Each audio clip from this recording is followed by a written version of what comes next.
Om Namo Bhagavate Vasudevaya.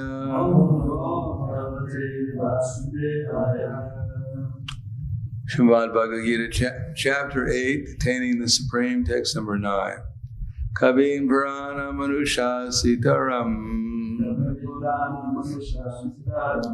Anoraniyam Sam Anusmaradyaha Savasvidataram Achintya Rupam Adityavarnam Tamasa Parastat Kavin Purana Manusha Sitaram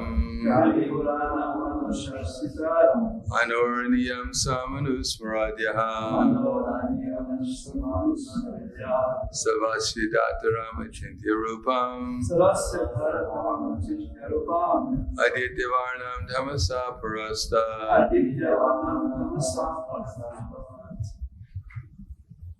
Kavin Puranam Anushasitaram Noraniyam Anusmaredya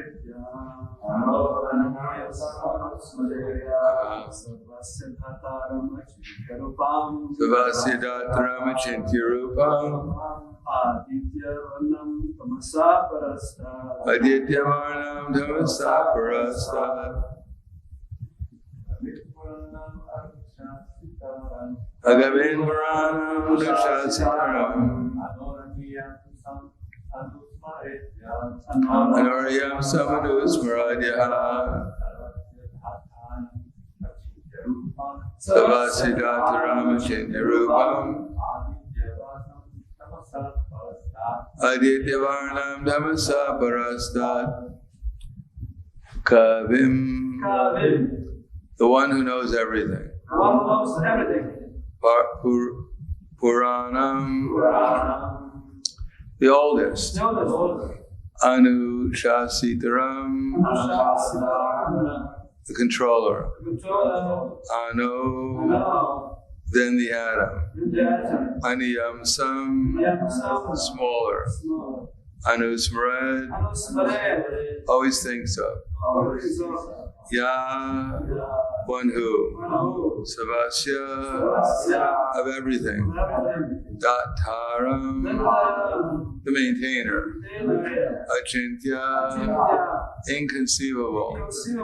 Rupam, whose form. Adityavarnam, luminous like the sun. Kamasa, to darkness. Parastat, transcendental. Translation and purport by His Divine Grace, A.C. Bhaktivedanta Swami Srila Prabhupada.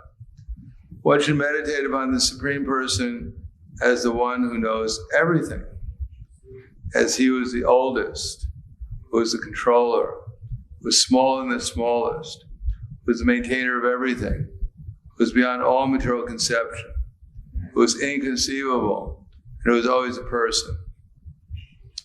He is luminous like the sun, and He is transcendental beyond this material nature. Purport. Process of thinking of the Supreme is mentioned in this verse. Foremost point is that He is not impersonal or void. One cannot meditate upon something impersonal or void. That is very difficult. The process of thinking of Krishna, however, is very easy, as actually stated herein. First of all, the Lord is Purusha, a person. We think of the person Rama and the person Krishna. And whether one thinks of Rama or of Krishna, what he is like is described in this verse of Bhagavad Gita. The Lord is Kavi, that is, He knows past, present, future, and He knows everything. He is the oldest personality because He's the origin of everything, and everything is born out of Him. He's also the supreme controller of the universe, and He is the maintainer and structure of humanity. He is smaller than the smallest. The living entity is 1/10,000th part of the tip of a hair. But the Lord is so inconceivably small that He enters into the heart of this particle. Therefore, He is called smaller than the smallest. As the Supreme, He can enter into the atom and into the heart of the smallest and control him is the super soul. Although so small, he is still all-pervading, and he is maintaining everything. By him, all these planetary systems are sustained. We often wonder how these big planets are floating in the air. It is stated here that the Supreme Lord, by his inconceivable energy, is sustaining all these big planets and the systems of galaxies. The word achintya, inconceivable, is very significant in this connection. God's energy is beyond our conception, beyond our thinking jurisdiction, and is therefore called inconceivable, achintya. Who can argue this point? He pervades this material world and yet is beyond it. We cannot comprehend even this material world, which is insignificant compared to the spiritual world. So how can we compare what is beyond? Achintya means that which is beyond this material world, that which our argument, logic, and philosophical speculations cannot touch, that which is inconceivable.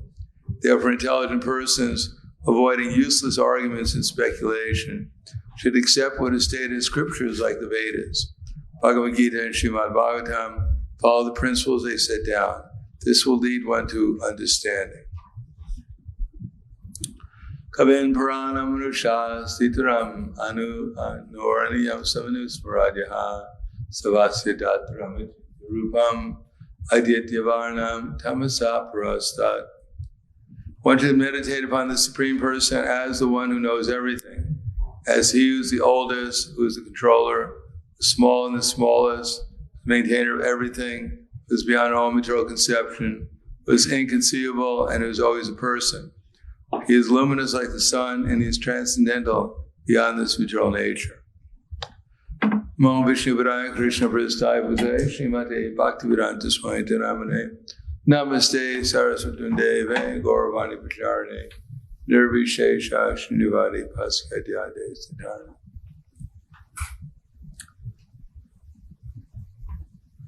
This chapter is called Attaining the Supreme. So we find out we attain the Supreme by thinking about the Supreme. And this verse explains how we should think about the Supreme. The example is given that a certain insect called the bringy insect captures another insect and puts it into a hole and seals the hole. So that insect that's in the hole is not very happy about being in the hole. And therefore he's always thinking about the bringy insect that put him into the hole. And therefore in his next life he becomes a bringy insect, because that's what he's thinking about. So whatever we think about, this chapter has told us, whatever we think about at the time of death, then we'll attain that state. It recommends we think about Krishna, but here it begins to tell us how we should think about Krishna. And it begins, Prabhupada said, we think of Krishna as a person. Otherwise, the tendency is to think, oh, Krishna is all-pervading. He's the force. He's like the force. Or we think that, oh, Krishna is like the luminous, he's like the sun. He's luminous, maybe he's just a ball of fire or something. Big ball of fire.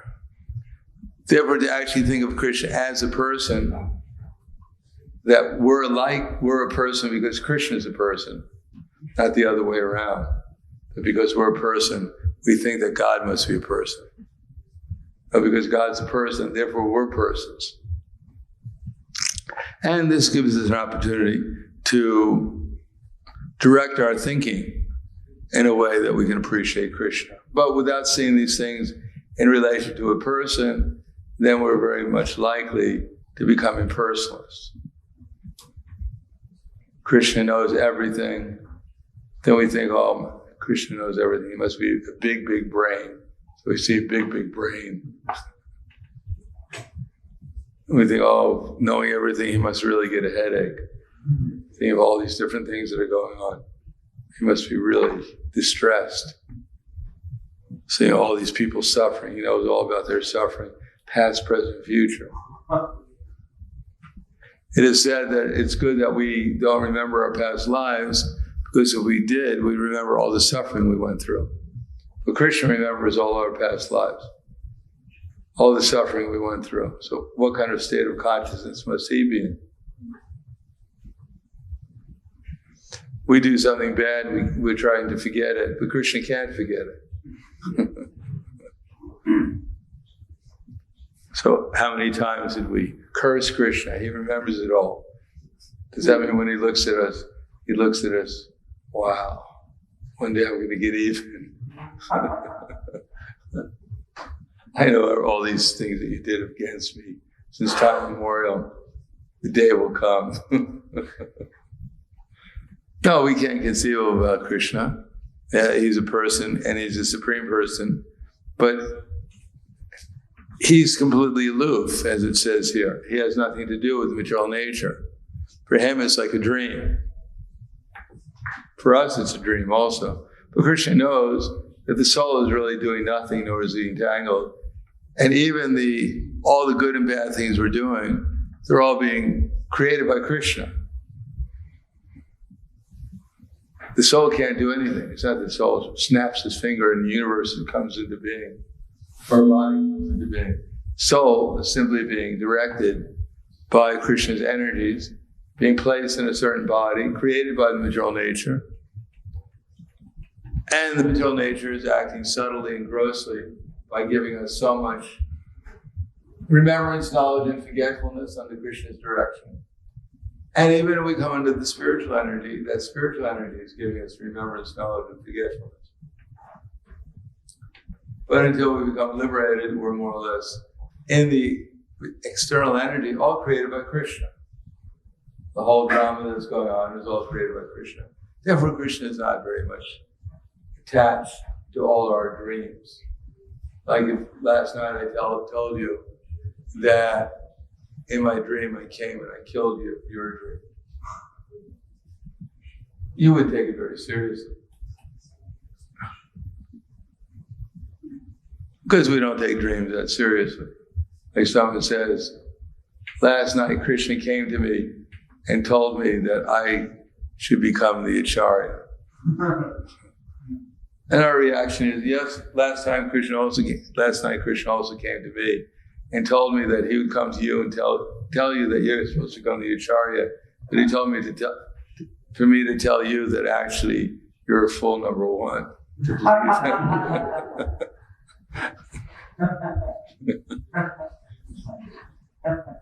But these things we don't take seriously. But what is taken seriously is that we should think about Krishna. And therefore Krishna is presenting in a way that preliminarily there's a little bit of awe and reverence. Because otherwise people like to think about Krishna and his pastimes in the internal energy, and they think they're thinking about Krishna, and they are to some extent, but unless the depth of our reverence is there at first, what we're just thinking is our imagination, which is not bad, but we may not actually enter very deeply into thinking about Krishna just by thinking about Krishna on a very superficial level. Because that Krishna is playing as a cowherd boy in Vrindavan is not an ordinary cowherd boy.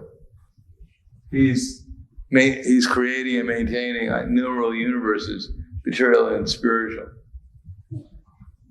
And therefore the depth of emotion and experience and feeling that the residents have in Vrindavan, we cannot even begin to comprehend.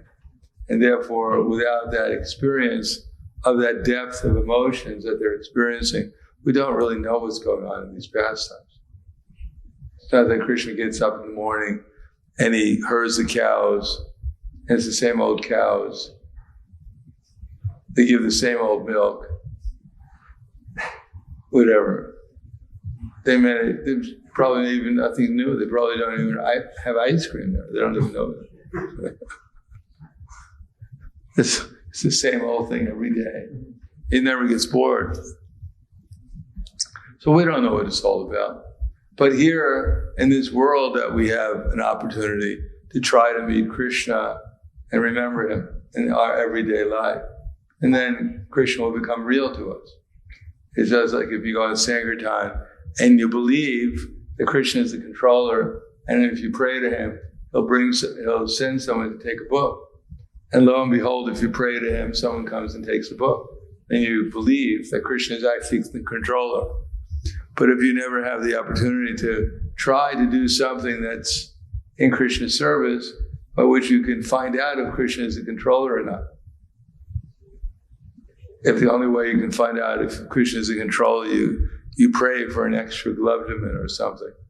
And if you get it, then you believe he's in control. And if he doesn't give you the glovdaman, then you think, oh, useless. Couldn't be the controller. He didn't give me what I wanted. But if we try to give Krishna what he wants, we pray to Krishna for what he wants, then the result is that he's much more likely to reciprocate with us, and therefore we'll be able to perceive how he's the controller, how he's part of this material world, he's part of our existence, and that way we'll actually remember him. But of course, just hearing how he's in every atom, he's everywhere, he's the sun, he's Kavin, he knows everything. This is only practical to understand by devotional service, specifically devotional service, which aims at fulfilling Krishna's mission. And then we can see how Krishna arranges our lives in order to help us fulfill his mission. But if we don't do that, then the result is that Krishna won't have the opportunity to actually reveal himself to us in our practical everyday lives. And therefore it will always be doubtful whether actually Krishna is in control. Or maybe the Illuminati is in control or something. So I'll stop there. Any questions?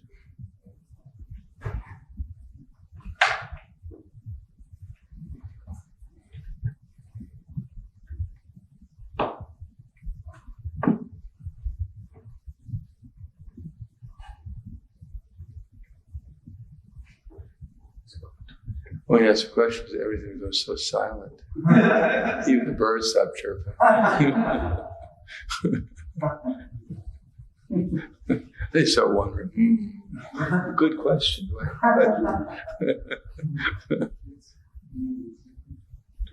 Yes. But it's not connected. I was asking the question. Can I ask? No.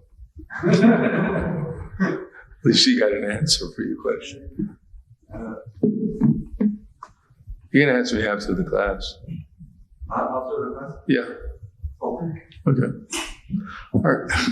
Grandra Srimad Bhagavad Gita ki jai, Srila Prabhupada ki jai, Gaur Premanande.